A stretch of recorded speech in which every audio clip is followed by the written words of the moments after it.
top story this hour. Hong Kong's public broadcaster has banned its staff from calling Taiwan's leader president. It has also barred them from referring to the Taiwan Authority as a government. The new guidelines mimic China's rhetoric. Radio Television Hong Kong's management has sent a new memo to its staff members.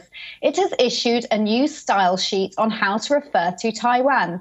The memo says that staff are banned from using quote-unquote inappropriate terms as Taiwan's president or Taiwan's government.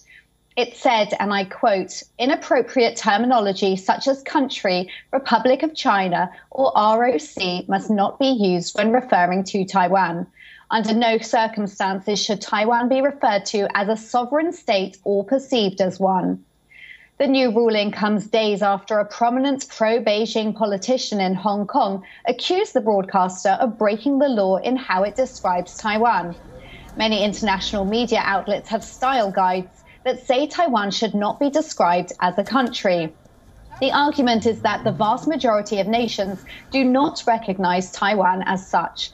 Some media outlets have started to refer to Taiwan as a country. This is because it is a de facto sovereign territory with its own elected executive, currency, borders and military.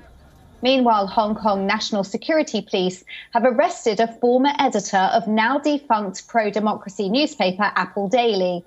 Lam Man-chung was the executive editor-in-chief of Apple Daily. He's been arrested on suspicion of conspiring to collude with foreign forces to endanger national security. This is according to a report published in the South China Morning Post newspaper. Lam Man-chung is the 8th person associated with Apple Daily who has been arrested in recent weeks. In June this year, Hong Kong police raided the Apple Daily's office. They took away hard drives and laptops as evidence. Authorities froze the newspaper's $2.3 million worth of assets. The Apple Daily ended up selling 1 million copies of its final edition. For more on this, Richard Kember is joining us live from Hong Kong.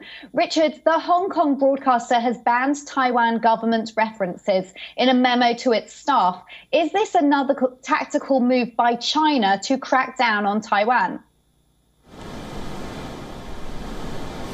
Well, there's certainly concerns here that Hong Kong is effectively becoming integrated very quickly into the Chinese political mentality when it comes to all things regarding to the press and all things regarding to public freedoms. That's the concern from democracy activists. They see Hong Kong being used somewhat as a pawn in this effort by China to impose its own way of thinking, not just on the Chinese mainland, but also here in the international finance hub of Hong Kong, as Hong Kong becomes more and more integrated and assimilated with Chinese political directives. There's, of course, been a huge amount of controversy for years now about whether or not Taiwan is indeed part of the Chinese one-country system, as China claims it is. Taiwan, of course, claiming that it's an independent sovereign nation. But here in Hong Kong, what's happening is the public broadcaster RTHK is really the latest in a long line of targets, if you like, from pro-Beijing lawmakers who are trying to make sure that Hong Kong toes the line with Beijing and becomes more and more properly integrated, not just on a political scale, but also on a day-to-day scale, with the likes of its public broadcasters toeing the line with its terminology. So I was going to ask you about Hong Kong, because Beijing has remoulded Hong Kong in its own authoritarian image. Do you think this is another covert bid by China to do the same with Taiwan?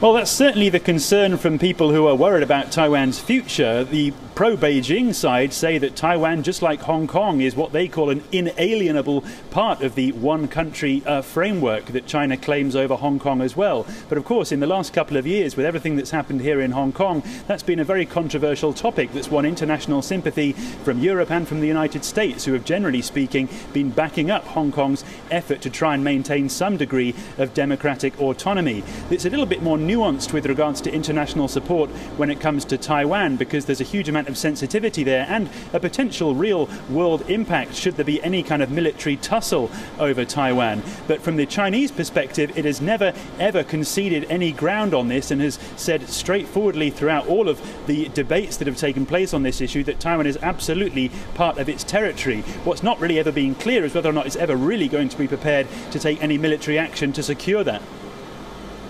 Now, freedom of the press has been under severe pressure lately in Hong Kong, the latest being, of course, the arrest of another Apple Daily editor under the security law. Can you tell us more about this latest arrest? That's right. He's the 8th senior executive from what is now the former Apple Daily newspaper, the headquarters just around the corner from where I'm standing now. Hundreds of people went to gather there on the last night of its printing, supporters of that newspaper. They're very sad that that no longer exists in Hong Kong, but it's been seen as being targeted by the authorities, who have not wanted any more for there to be a large-scale political opposition in the media, pushing stories against the government's actions. The whole assets of that newspaper were effectively frozen by authorities here in Hong Kong, and this latest executive to be arrested is part of a national security investigation into the newspaper's operations. The police here say that the newspaper had for some time been publishing articles that it says were calling on foreign countries to impose sanctions on Hong Kong and Chinese officials over the implementation of this national security law. So far, only 2 of those executives have formally been charged under the law. The rest have been released on bail. But this latest arrest comes some weeks after the newspaper has now completely folded and is effectively, in doing so, removed from the scene in Hong Kong, really the only large-scale public voice of media opposition to the government. Thank you, Richard Kimber, for joining us live from Hong Kong and for your insights there.